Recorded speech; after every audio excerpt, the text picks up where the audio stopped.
Election तो हम लड़ेंगे इंशाअल्लाह, तुम्हारी नींद को हराम करेंगे क्योंकि तुमने बर्बाद कर दिया। ये समाजवादी पार्टी में जो आना चाहेगा उसका स्वागत है। यूपी में जैसे जैसे विधानसभा चुनाव करीब आते जा रहे हैं, सियासी माहौल गर्माता जा रहा है। चुनाव भले ही उत्तर प्रदेश में होने वाले हों, लेकिन माहौल साउथ से बन रहा है।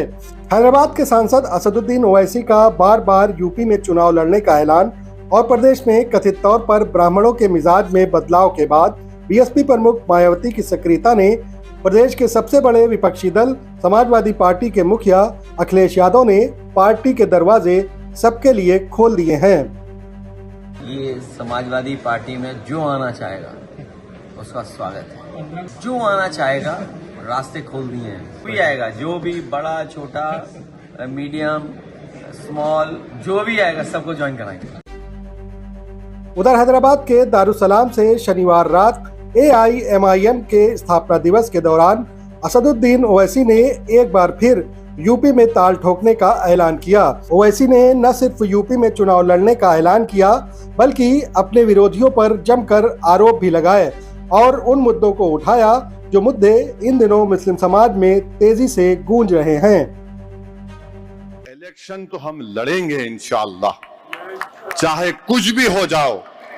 जीत हार तो अल्लाह के हाथ में है। कम से कम मैं खबर में जाने से पहले ये तिश्नगी लेकर नहीं जाऊंगा, अरे मैं लड़ा क्यों नहीं। मैं लड़ूंगा इंशाअल्लाह ताला। जमहूरियत के दायरे में रहकर हम लड़ेंगे। तुम्हारी नींद को हराम करेंगे क्योंकि तुमने बर्बाद कर दिया। तुमने हमारे ख्वाबों को चुकनाचूर कर दिया। तुमने हमसे इंसाफ नहीं किया। तुमने हमको मार्जिनलाइज करके रख दिया। अब वो जमाना खत्म हो गया मार्जिनलाइजेशन का। अब लड़ाई होगी हिस्सेदारी की, अब लड़ाई होगी लीडरशिप की, अब लड़ाई होगी नेता बनाने की, अब लड़ाई होगी मजलूमों से इंसाफ की। और उसी वक्त होगा जब हम चुनाव लड़ेंगे। हैदराबाद के दारुसलाम से ओवैसी ने उन लोगों को भी जवाब दिया जो लोग बीजेपी को रोकने के लिए उनसे चुनाव न लड़ने की वकालत करते हैं। साथ ही उन्होंने दोबारा चुनाव लड़ने की अपनी मजबूरी भी बताई। मुझे कई यूपी के लोग बोलते रहे, साहब कितने लड़ रहे यूपी में। मैं बोला आपको क्यों फिक्र। बोले नहीं कम लड़ो। मैं बोला कम और बढ़ के का सवाल नहीं है, हम लड़ेंगे तो जीतेंगे ना। मिला आप लड़के क्या बीजेपी को रोक पाए। 17 हार गए, 19 हार गए, 22 हार गए। आप मेरे को बोल रहे कम लड़ो। हम जब लड़ते तो ना सामने दुश्मन की ताकत को देखते, ना हम कम ताकत से लड़ते। जो ताकत अल्लाह हमको दिया हम उसको पूरा इस्तेमाल करके लड़ते। और हमारी लड़ाई में और दूसरों की लड़ाई में फर्क यह है कि हम अपना घर जलाकर लड़ते। हम अपना घर जलाकर लड़ते। हमने हमारे बुजुर्गों ने अपनी कश्तियों को जला दिया था।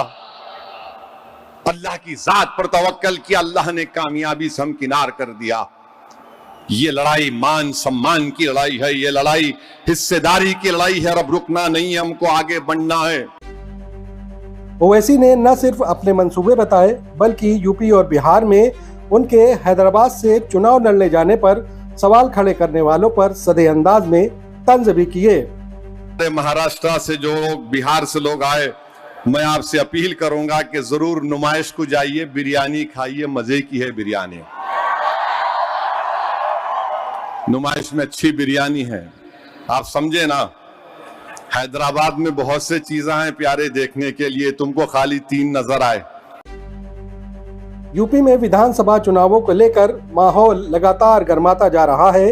आरोप प्रत्यारोप और जोर आजमाइश के माहौल में दावे और वादों से स्पष्ट है कि हर बार की तरह इस बार भी यूपी की लड़ाई दिलचस्प तो होगी ही, साथ ही बीजेपी विरोधियों के लिए संघर्ष कम नहीं होंगे।